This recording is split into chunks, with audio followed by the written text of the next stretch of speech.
직장을 어떻게 갈 것인지 고려를 할 때 우리가 생각해 보아야 할 점이 무엇인지를 알려주는 것이 이 영상의 본질이라고 저는 생각을 했습니다.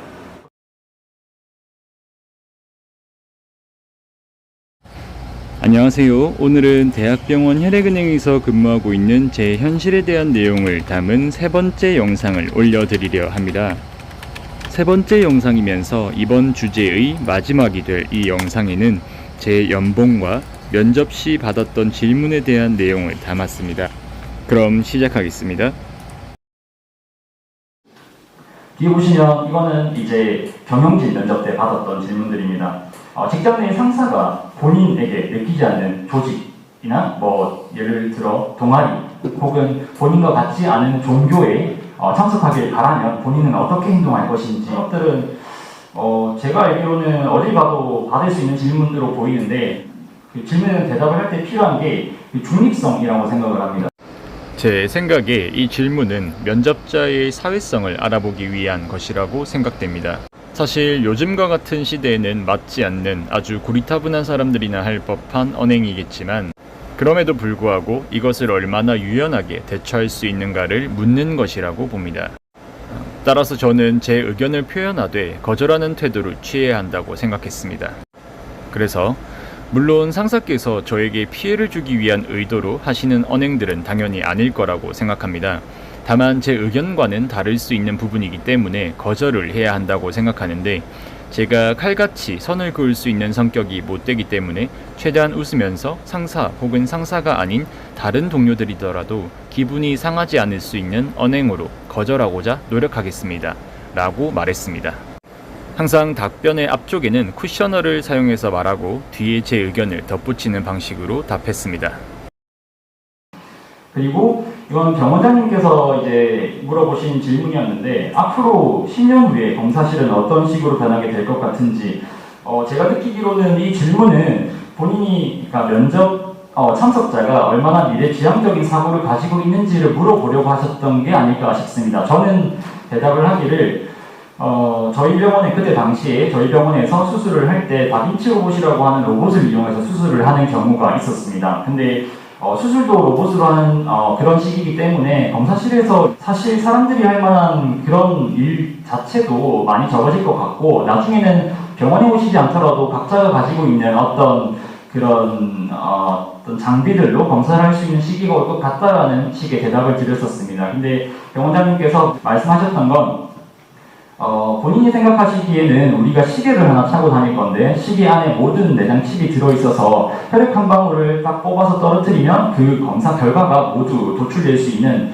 그런 시기가 오지 않겠냐는 식으로 말씀을 하셨었습니다. 그리고 본인이 갖고 있는 역량 중에 병리사에 가장 적합하다고 생각되는 역량, 예를 들어 꼼꼼함을 가지고 있다거나 세심함을 가지고 있다거나 하면 그런 것들을 섞어서 얘기하시면 되는 부분이고, 그리고 그 자기소개서를 작성하신 그 내용 그대로 장단점만 외우고 가실 게 아니라, 그런 것들이 있기 때문에 내가 검사실에서 근무를 하면 이런 장점이 있을 것 같다까지 연계해서 꼭 준비해 가셨으면 좋겠습니다.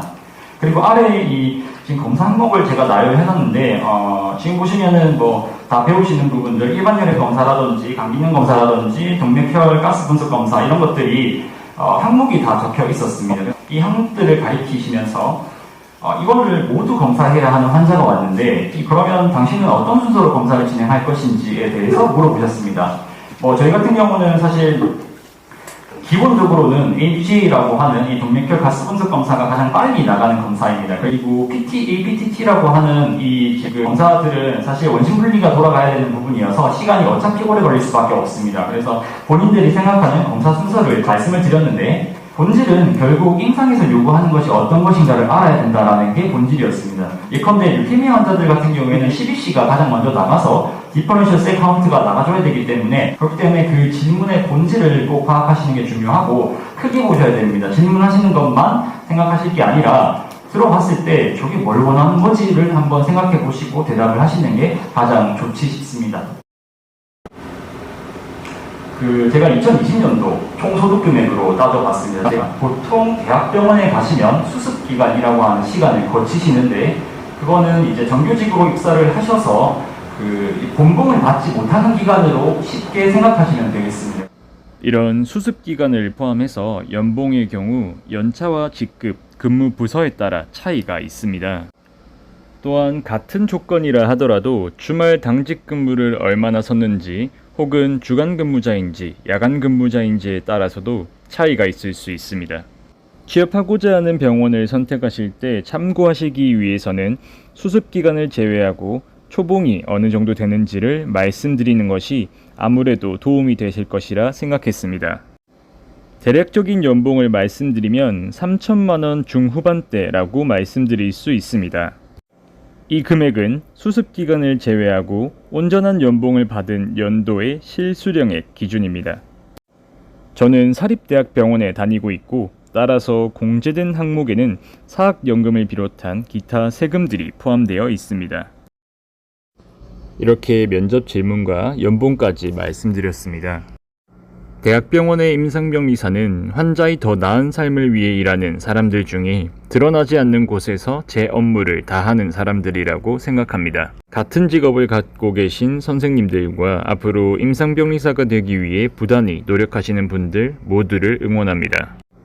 모쪼록 지금의 마음과 임상병리사라는 직업의 본질을 잊지 않으시길 바라면서 영상을 봐주셔서 진심으로 감사드린다는 말씀 전합니다. 감사합니다.